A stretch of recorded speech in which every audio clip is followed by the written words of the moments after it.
Good morning, ghouls, goblins, and ghosties. It is the combative medic with another weekly update as to how all of this is going. So, I didn't update last week because I was busy getting my new PC set up, and really I was just re downloading files, and I hadn't really done anything particularly cool. And while a giant blockout area might not look the coolest, you know, you'll see. You'll see. I've added a few neat little things here and there.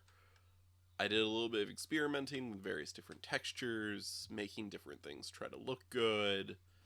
Um, Desperately trying to figure out how to make these meshes actually look nice together.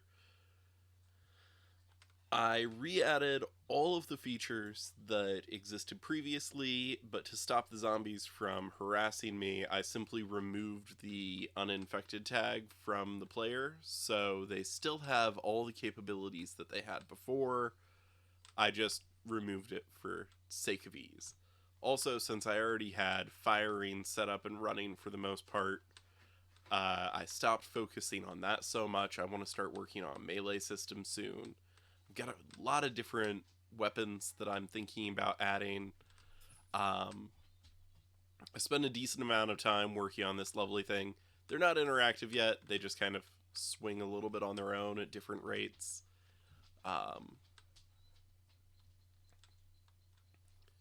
but that's something that we'll get to.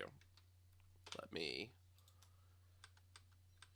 So, this is going to be the simple layout for the store, which is going to be pretty much the main level that you have. It's going to have this awesome large entrance that you go in from the sides, a liquor area that you can go into. This will be the parking lot. I haven't really done a whole lot with the parking lot. A home garden section. Produce will be off of home garden. We've got our butcher section over here, which includes lovely meat freezers. If I haven't done anything interesting with the area, I'm probably going to skip over it. This is just going to be a stock room. Out here is going to be the loading dock area, which I'm currently setting this up as like a pseudo zombie holding cell area in here. Um, Once again, the zombies, they'll get more interactive. I didn't re-enable the crawling because I was really having issues with the fact that every time they played their animation from crawling, they'd pop up and stand back up. And I didn't like how it looked at all. So I'm going to work on an entirely new animation blueprint for the crawlers. Um,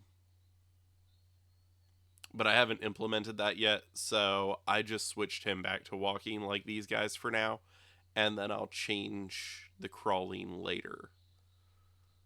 Um, I'm trying to tell a story with my environment.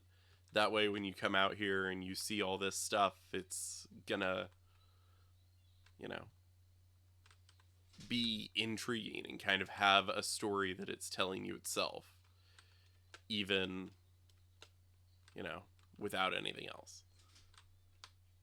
Um, I say a lot, don't I?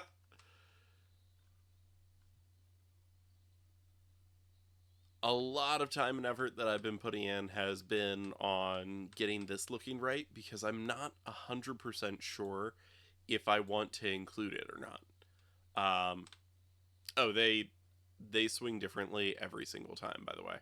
So every time you load into the area, some are going to be swinging faster, some are going to be swinging slower. Um, they always only swing the exact same directions along where the hook is. So you're not going to see him wiggling back and forth like that. But, I mean, I guess I could add that. But the fans blow that way. That's why. um, so I got a little bit distracted with doing some level detailing and trying to do a little bit of environmental storytelling, even though it's a little bit early to do that. That's actually the part that I enjoy most. So it's not a surprise that I got distracted doing that. Um, one of my big focuses is going to be making sure that the combat is the one of the most enjoyable parts of the game, even though it's not the main focus. Because I mean, what really is the point of zombie game if you can't go smashing skulls or get bitten, right? I don't know. Maybe that's just my thoughts on it.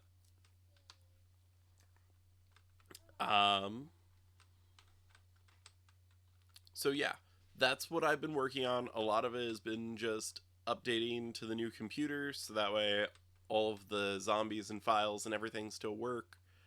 Um,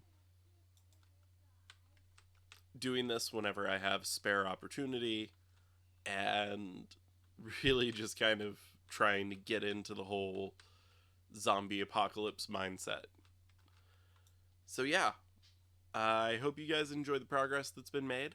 Um, some opinions that I'd love, if you guys are up for giving them, is how do you guys feel about the reflective roof? I felt like it was kind of a nice touch, but I can also see how it might not be the most enjoyable. Um, I'm also going to add mist coming in off of the numerous AC units.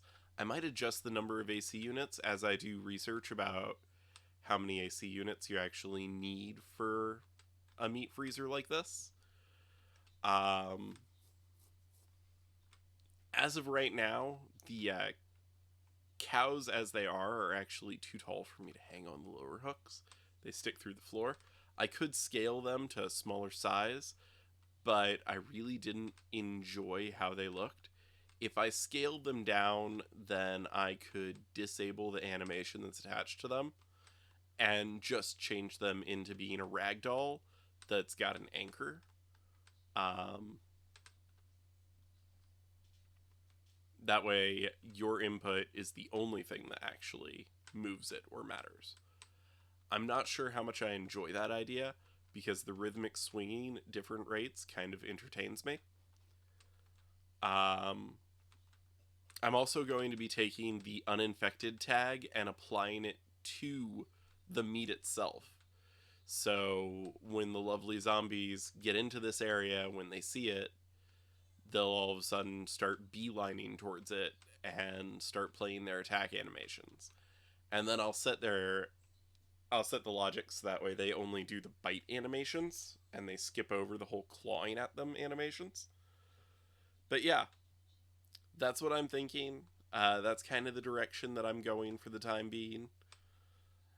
Feel free, offer your thoughts, comments, anything that you feel I should be doing differently, anything that you'd like to see me add. Any and all input is welcome. Thank you guys so much. I hope you guys have a fantastic day. And do me a favor and try not to turn into one of these lovely friends if you can help it.